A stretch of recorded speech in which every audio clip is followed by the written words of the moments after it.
Lesson 96. Formal and Informal Words 2. Hello and welcome to this lesson.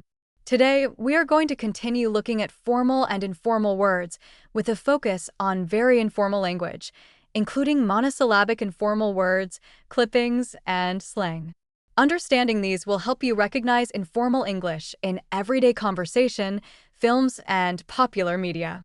However, it is important to use them appropriately. So, let us get started. Monosyllabic informal words. Informal versions of words are often short and monosyllabic. That means they consist of only one syllable. Someone is robbing the bank. Call the cops. Cops is an informal word for police. Do you mind if I use your loo? Loo is an informal word for toilet. For example, the house has 2 loos. It cost me 10 quid.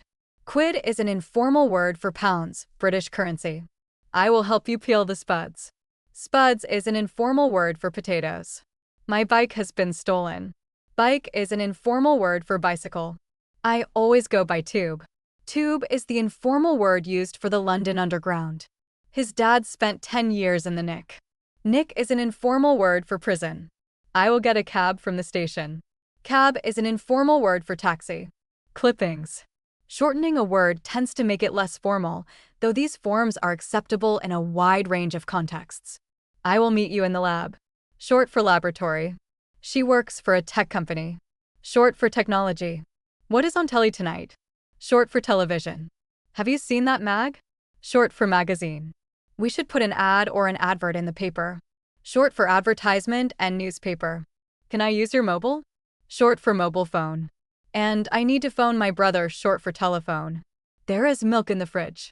Short for refrigerator. Her sister is a vet. Short for veterinary surgeon. Would you like to be a celeb? Short for celebrity. Slang. Slang is extremely informal language. It helps to make speech vivid, colorful, and interesting, but it can easily be used inappropriately.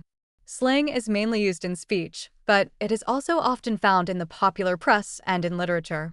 Slang changes very quickly, so some words go out of fashion, but you may meet them in novels and films.